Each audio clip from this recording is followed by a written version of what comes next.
So the cloning vector is a vector, I told you, a molecule that can carry a foreign DNA segment and replicate inside the host cell. Kavya, यहाँ पे क्या word लिखा? जो मेरे host cell में मेरे DNA को लेके जाए एंड उसकी रेप्लिकेशन भी करे. दैट्स वाई इसको सिर्फ वेक्टर नहीं बोल रहे, इसको cloning vector. So understand the importance of keywords. What is the framework here? I'm not saying it's only carrying my gene. It is carrying my gene and also replicating. So that's why then the definition is complete that a vector is something which is carrying a foreign DNA segment and replicated inside the host cell. Let's understand what are the best vectors. Plasmid. Now आपके लिए plasmid के अलावा इधर नहीं लिखा होगा. I will tell you there are many types of vectors. PBR322 भी plasmid ही है. हाँ, मैंने आपको बताया था.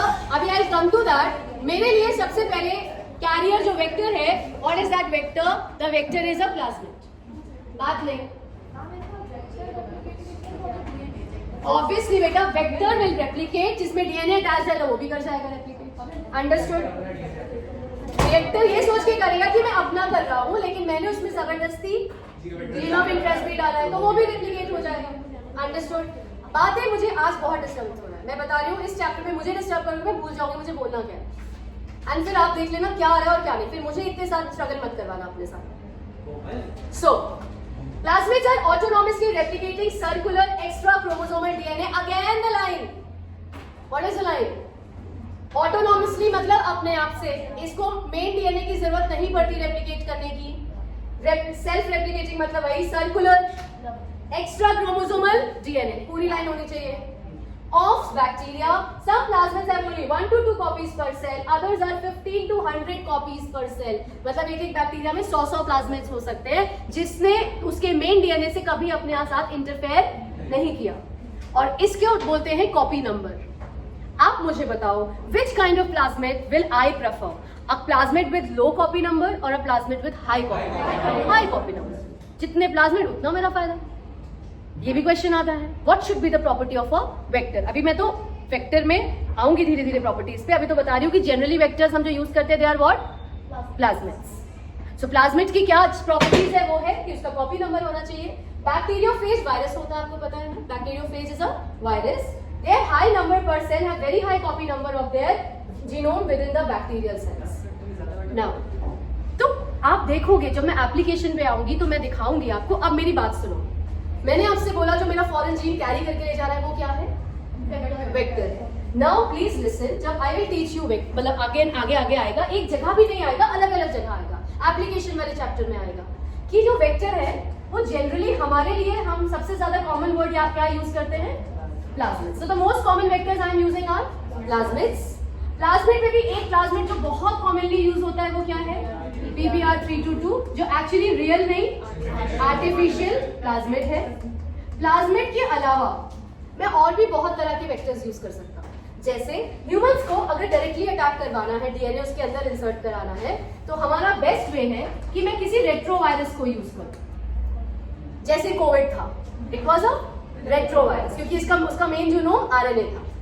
तो रेट्रोवायरस क्या करता है? मेरी बॉडी में आरएनए अपना लेके जाता है, रिवर्स ट्रांसक्रिप्टेज एंजाइम को यूज करके आरएनए को किसमें कन्वर्ट करता है? डीएनए में. और फिर अपने डीएनए को मेरे डीएनए के साथ मर्ज कर लेता है. बात समझ में आई? रेट्रोवायरस था क्या? और उसके पास तो आपको रेट्रोवायरसेस की प्रॉपर्टी क्या होती है? They have a particular enzyme, they will take the RNA with them. Retrovirus इसीलिए क्योंकि उसके पास रिवर्स ट्रांसक्रिप्टेज एंजाइम से वो अपने आरएनए को किसमें कन्वर्ट करता है? डीएनए. कोविड यही तो कर रहा था. मेरे लंग सेल्स में मेरे डीएनए मेरे पॉलीमरेज एंजाइम को यूज करके अपने आप को रेप्लिकेट कर रहा था. लेकिन उसके पास आरएनए था, मेरे पास डीएनए था, तो पहले उसने अपने आरएनए को किसमें कन्वर्ट किया? डीएनए. तो आप ह्यूमंस क्योंकि बड़े सेल्स हैं, मेरा डीएनए का साइज बहुत बड़ा है, तो मेरे इंसुलिन वाले जीन का साइज भी बड़ा सा होगा, या मेरे कोई भी डीएनए सेगमेंट्स का साइज बड़ा होगा, तो मेरे लिए ना छोटे छोटे बैक्टीरिया प्लाज्मिड्स कम काम आते हैं. हम क्या यूज करते हैं?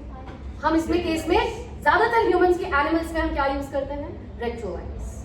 वैसे ही आर्यभट्टा प्लांट्स के केस में एक particular type of plasmid use करते हैं, टीआई प्लाज्मिड. ये हम जनरली किस में यूज कर रहे हैं? प्लांट्स में. अब बोलो एक नॉर्मल प्लाज्मिड और टीआई प्लाज्मिड में क्या फर्क है? ये भी टीआई प्लाज्मिड भी एक बैक्टीरिया से मिलता है, दैट बैक्टीरिया इज एग्रोबैक्टीरियम ट्यूमीफेशियन। ऐसा नहीं है ये मुझे कहीं और से मिल रहा है, ये भी मुझे एक बैक्टीरिया से मिल रहा है, लेकिन इस प्लाज्मिड की कुछ अलग प्रॉपर्टी है। I teach you what is the property.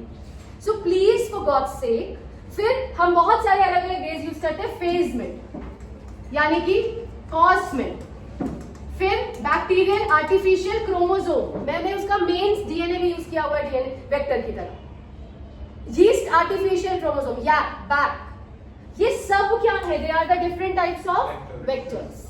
But in our book, our focus will be on which vector? Plasmid, and especially which plasmid? PBR322.